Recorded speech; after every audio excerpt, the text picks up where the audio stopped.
লিগে ক্রিকেট খেললে এই ধরনের প্রতিভা সম্পন্ন ভাঙড়ের ছেলে আছে, কিন্তু দুঃখের বিষয় এত প্রতিভা থাকার পরেও প্রতিভার বহিঃপ্রকাশ শাসকের পক্ষ থেকে কোনো রকম করার সেই প্ল্যাটফর্ম দিচ্ছে না।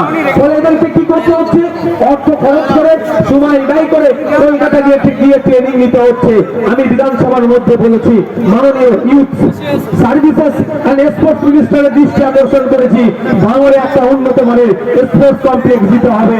ভাঙড়ের মানুষেরা দমগুলিতে বিশ্বাসী নয়, ভাঙড়ের মানুষেরা নিজের ক্ষমতা, নিজের যুক্তি, নিজের তর্ক দিয়ে, নিজের মেধা দিয়ে ভাঙড়ের পরিচয় তৈরি করতে চায়। দমগুলিতে ভাঙড়ের পরিচয় হোক, এটা ভাঙড়ের মানুষ চায় না। ভাঙড়ের মানুষ মেধার ভিত্তিতে ভাঙড়ের পরিচয় হোক, এটা চাই। তাদের মেধার বহিঃপ্রকাশের জায়গা হিসাবে একটা স্পোর্টস কমপ্লেক্স দেওয়া হোক, এটা আমি ভাঙড়বাসীর জন্য চেয়েছি। আমার কাজ সেখানে জানিয়ে দেওয়া, শাসকের কাজ হবে সেটা পূরণ করে দেওয়া। এই ধরনের অনেক কথা বলেছি, কিন্তু অপদার্থ শাসক, প্রতিহিংসা পরায়ণ শাসক এখন পর্যন্ত কোনো সদর্থ ভূমিকা দেখতে পেলাম না। বলার সুযোগ পাই তখনই বলি, শুধু ভাঙড়ের নয়, ভাঙড়বাসী আমাকে যে সুযোগটা দিয়েছেন, তখন বিজেপি তৃণমূলের বাইনারি 2021 নির্বাচনে ছিল।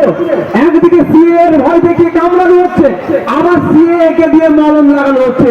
বিজেপি এসে বলে দিচ্ছে সিএ নাকি তাড়িয়ে দেবে, আর তৃণমূল এসে সেখানে মলম লাগাচ্ছে সিএ আমরা হতে দেব না। আরে সিএ এর পক্ষে তো মমতা ব্যানার্জি সর্বপ্রথম সওয়াল করেছিল লোকসভার মধ্যে। সিএ যখন ভোটাভুটি হয়, মমতা ব্যানার্জির একাধিক এমপিরা ভোটদান থেকে বিরোধী ছিল, বিপক্ষে ভোটদান থেকে।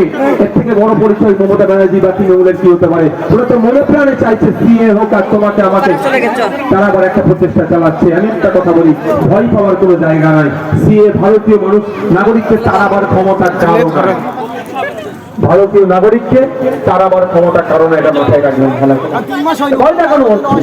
আপনাদের বন্ধুগণ যারা উপস্থিত হয়েছে, আপনাদের বলবো, আপনাদের মূল্যবান ভোট নিয়ে নিশ্চিতভাবে আপনারা অবগত আছেন, আপনাদের সাথে আমি বেইমানি করিনি। উপনির্বাচন হলো সাগর দিয়েছে, প্রশ্ন করা হয়েছিল, তখন আমাদের বাড়াইপুর কোটা তুলছিল, মিডিয়া প্রশ্ন করেছিল। স্বল্প সময় পর যখন প্রিজন ভ্যান থেকে বলে যে কোটা তোলা হয়, যে উপনির্বাচন চলছে, আপনি কি বলবেন? আমি বলেছিলাম যদি স্বচ্ছভাবে